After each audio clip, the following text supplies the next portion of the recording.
नमस्कार दोस्तों, हमारी आज की कहानी का नाम है संतुष्टि। मेम साहब, मैं ये बिंदी ले लूँ? मुझे एक दे दीजिए। वो क्या है ना, मेरे मर्द को मैं सजी हुई अच्छी लगती हूँ। आज मैं काम की जल्दी में बिंदी लगाना भूल गई।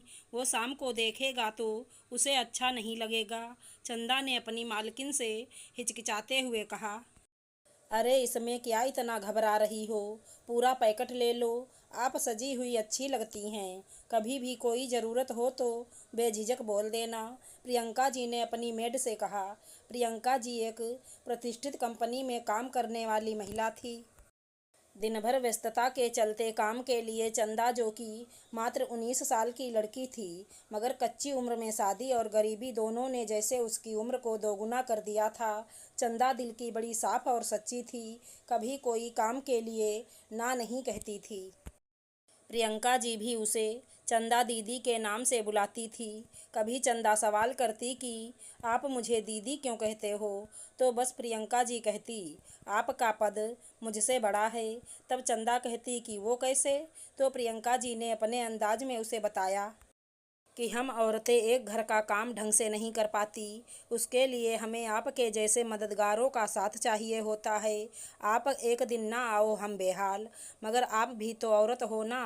खुद के घर बच्चों का काम करके जाने कितने घरों का काम करते हो, या यूं कहो कि रोज़ कितने घरों में महाभारत होने से रोकते हो। बहुत कम महिलाएं हैं जो घर और बाहर में सामंजस्य बैठा के चल पाती हैं। आप उन सब की मिसाल हैं, इसलिए आप मुझसे अच्छाई में बड़ी हैं। कुछ दिन में ही करवा चौथ आई। प्रियंका जी बाजार से खूब सामान लाईं। अपनी सास ननद को देने के लिए तोहफे लाईं। मेम साहब, मैं जाती हूँ, सारा काम कर दिया है। कुछ और काम है तो बताओ।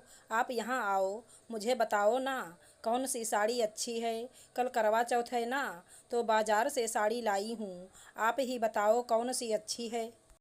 ये लाल वाली साड़ी अच्छी है, आप पर खूब अच्छी लगेगी। अच्छा, तो अब ये आपकी हुई। कल करवा चौथ है और आपके पति आपको हमेशा अच्छे कपड़ों में देखना चाहते हैं, तो ये साड़ी और श्रृंगार का सामान सब कल के लिए है। आप इनकार मत कीजिएगा। बहन समझ दे रही हूँ, मेरे लिए मैं सूट लाई हूँ। बस आपकी पसंद जानने के लिए 2 साड़ी लाई, एक वापस कर दूँगी। मगर मेम साहब, हम छोटे लोग हैं, लोगों के जूठे बर्तन साफ कर खुद का पेट पालते हैं। इतने महंगे कपड़े हम नहीं ले सकते, ये गलत है, भीख जैसा लगेगा। पगली, यही तो परेशानी है कि तुम खुद को छोटा समझती हो, इसीलिए लोग तुम्हें छोटा समझते हैं। तुम काम करती हो हमारी तरह, मेहनत का खाती हो। हमें भी कंपनी गिफ्ट और पैसे त्योहार पर देती है, तो फिर तुम भी तो ले सकती हो। खुद को इतना छोटा मत समझो कि लोग तुम्हें कुचल दें। आप मेरे यहाँ काम करती हो और मैं आपको उस काम के पैसे देती हूँ। हम एक दूसरे पर निर्भर हैं। आप ये तोहफा ले लें और कल करवा चौथ मनाओ। समय मिले तो काम के लिए आ जाना, नहीं तो मैं कर लूँगी। कभी कभी खुद को भी काम कर लेना चाहिए।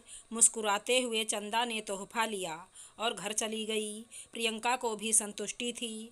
आज भी कर्म ही प्रधान होते हैं। इंसान खुद से प्यार करने लगे तो कोई ऊंच नीच का ख्याल भी मन में ना आए। प्रियंका जी और चंदा दोनों ने करवा चौथ धूमधाम से मनाया। आशा करती हूँ हमारी कहानी अच्छी लगी होगी। धन्यवाद दोस्तों।